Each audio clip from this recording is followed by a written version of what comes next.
ऐसा नहीं कि हम एनसीईआरटी से पढ़ लेंगे, लास्ट मिनट रिवीजन कर लेंगे, यूट्यूब पर थोड़े बहुत वीडियो देख लेंगे, सेलेक्ट हो जाएंगे। अब नीट में ऐसा नहीं होगा। अब साल भर सिंसियरली डेडिकेटेड पढ़ने वाला बच्चा सेलेक्ट होगा, हार्ड वर्क करने वाला बच्चा सेलेक्ट होगा। एनटीए ने हम लोग से गेम खेला है, अब हम लोग को एनटीए के साथ गेम खेलना पड़ेगा यार। जैसा पेपर आएगा हम सेलेक्ट होके आएंगे।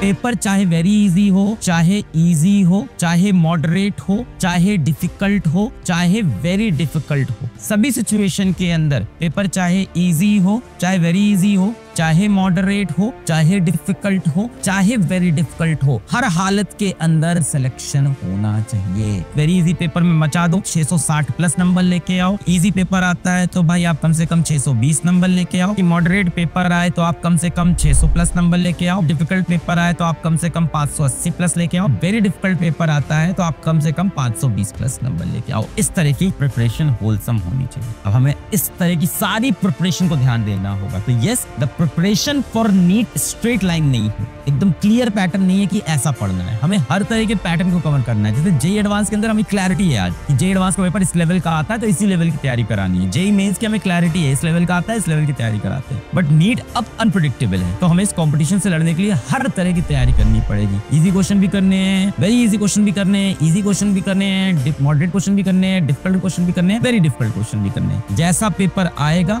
हम सेलेक्ट होके आएंगे, चाहे वेरी इजी आए, चाहे इजी आए, चाहे मॉडरेट आए, चाहे डिफिकल्ट आए, चाहे वेरी।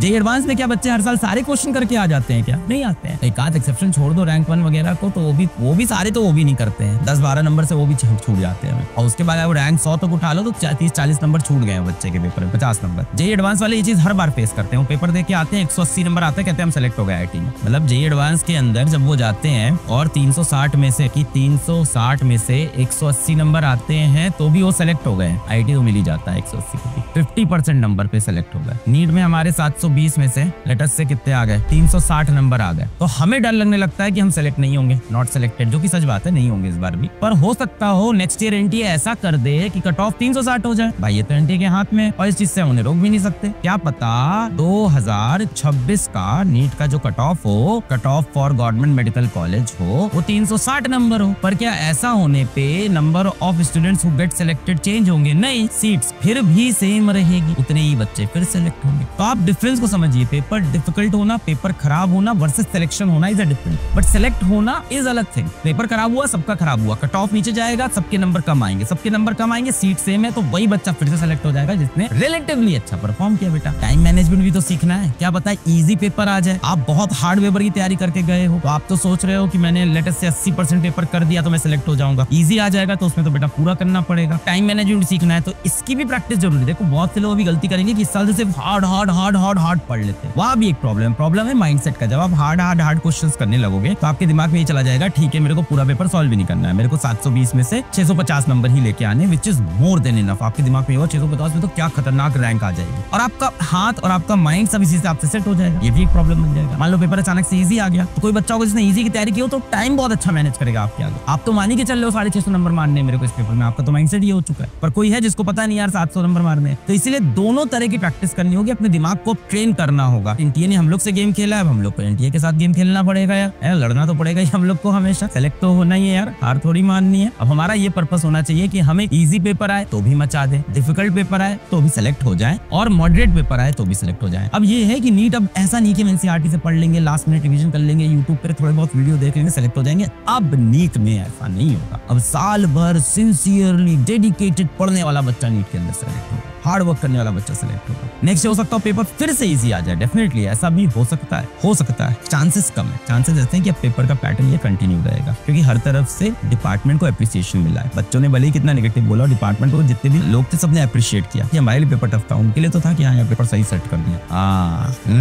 डरा दिया बच्चों को एकदम। तो उनके लिए तो था कि हाँ भाई मौज कर दी। आप ये समझो कि NEET is an exam of rejection, not a selection. Exam of rejection है ये, तो फ्यूचर में भी हम लोग को अब एक्सेप्ट करना पड़ेगा अगर पेपर टफ आएगा तो। And we can not give up, we have to prepare according to. ये कहो कि ना कोई पेपर लीक की खबर है, ये कहो कि ना कोई ग्रेस मार्क्स की खबर है, तो ओवरऑल उस तरह से तो सिस्टम सही हो गया। एक चीज तुम चाहते हो सिस्टम तुम्हारी सारी बात सुन ले, पेपर तुम्हारे हिसाब से बनाए, लीक भी ना हो, तो मुश्किल है। पेपर टफ बनाया उनकी मर्जी थी।